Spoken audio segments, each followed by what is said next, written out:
Hello, నా పేరు doctor Lohit. నేను ఇక్కడ మిర్యాలగూడ రివర్ హాస్పిటల్లో జనరల్ ఫిజిషియన్ వర్క్ చేస్తున్నాను. ఇవాళ మనం హైపర్ టెన్షన్ దాని గురించి తెలుసుకుందాం. జనరల్గా హైపర్ టెన్షన్ అంటే బ్లడ్ ప్రెషర్ కొంచెం ఎక్కువగా ఉంటాం. మనం నార్మల్గా ఉండే బ్లడ్ ప్రెషర్ బాడీలో 120/80. 120 అనేది సిస్టోలిక్, 80 అనేది డయాస్టోలిక్. ప్రస్తుతానికి మన అమెరికన్ హార్ట్ అసోసియేషన్ ప్రకారం సిస్టోలిక్ బ్లడ్ ప్రెషర్ 120 కన్నా ఎక్కువ ఉన్నా, డయాస్టోలిక్ బ్లడ్ ప్రెషర్ 80 కన్నా ఎక్కువ ఉన్నా దాన్ని మనం హైపర్ టెన్షన్ కింద తీసుకుంటాము. రెండు రకాల బ్లడ్ ప్రెషర్ ఉంటాయి. ఒకటి hyper tension in young and hyper tension in elderly. Hyper tension in young అంటే జనరల్గా యంగ్ ఏజ్లో ఉన్న వాళ్ళు 25 years, 30 years, 40 years ఉన్న వాళ్ళకి వచ్చే బీపీని హైపర్ టెన్షన్ ఇన్ యంగ్ అంటాం.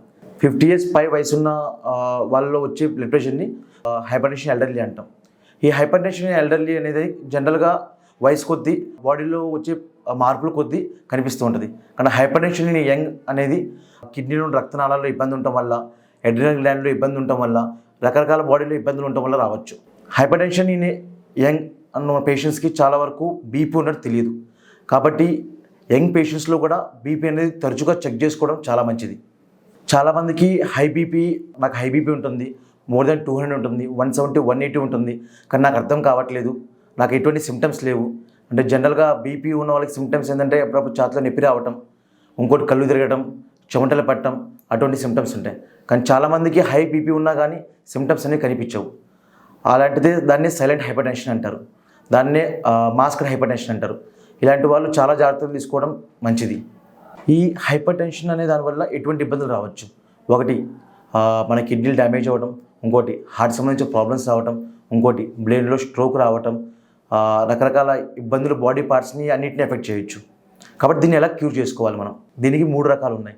ఒకటి డైట్ థెరపీ, ఇంకోటి బాడీ మేనేజ్మెంట్, మూడోది డ్రగ్ థెరపీ.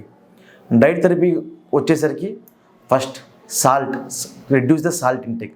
మన సాల్ట్ ఎంత తీసుకుంటామో అవి తగ్గించడం. జనరల్గా మన ఇంట్లో వాడే సాల్ట్ ప్రకారం అయితే మనం 10 నుంచి 12 గ్రాములు సాల్ట్ వాడతాం. దాన్ని లెస్ దెన్ 4 grams అంటే 4 గ్రాముల కన్నా తక్కువ తీసుకోవడం చాలా మంచిది. పచ్చళ్ళు వాటిలో అవి నిలబెట్టడానికి సాల్ట్స్ ఎక్కువ వాడుతూ ఉంటారు, కాబట్టి పచ్చళ్ళు కూడా తక్కువ తీసుకుంటే మంచిది. ఇంకోటిసరికి బాడీ మోడిఫికేషన్ చాలామంది BMI, దీన్ని బాడీ మాస్ ఇండెక్స్ అంటారు. ఇవి ఎక్కువగా ఉండటం వల్ల కూడా చాలామందికి బీపీ కనిపిస్తూ ఉండొచ్చు. BMI, దీన్నే బాడీ మాస్ ఇండెక్స్ అంటారు.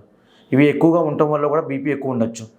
బాడీ వెయిట్ తగ్గించుకోవడం, 1 kg వెయిట్ తగ్గితే ఒక 10 mmHg 10 ప్రెషర్ అనేది తగ్గుతుందన్నమాట. కాబట్టి బాడీ వెయిట్ రిడక్షన్ అనేది కూడా చాలా మేజర్ రోల్ ప్లే చేస్తుంది.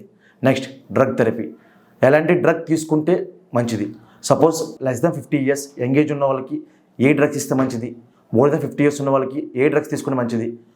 ఒకవేళ బీపీ ఉండటం వల్ల హార్ట్ ప్రాబ్లం కూడా ఉంటే వాళ్ళు ఏ ట్యాబ్లెట్లు ఇస్తే మంచిది? వేరే కిడ్నీ ప్రాబ్లం ఉంటే వాళ్ళు ఏ ట్యాబ్లెట్ ఇస్తే మంచిది? ఇలా రకరకాల వచ్చే కాంప్లికేషన్స్కి ఏ మెడికేషన్ వాడితే మంచిది అనేది మీ దగ్గర ఉన్న డాక్టర్ దగ్గరికి వెళ్ళి కన్సల్ట్ అవ్వడం మంచిది. ఇక్కడ మిర్యాలగూడ దగ్గరలో ఉన్న వాళ్ళైతే మీకు ఇలాంటి ప్రాబ్లమ్స్ ఏమైనా ఉన్నా సరే మీరు ఖచ్చితంగా రివర్ హాస్పిటల్కి వచ్చేసి మమ్మల్ని సంప్రదించవచ్చు. మేము 24 hours అవైలబిలిటీలో ఉంటాము. అన్ని రకాల టెస్టులు ఇక్కడ చేయించుకోవచ్చు. మీరు మీ ఆరోగ్యం గురించి కేర్ తీసుకోవచ్చు.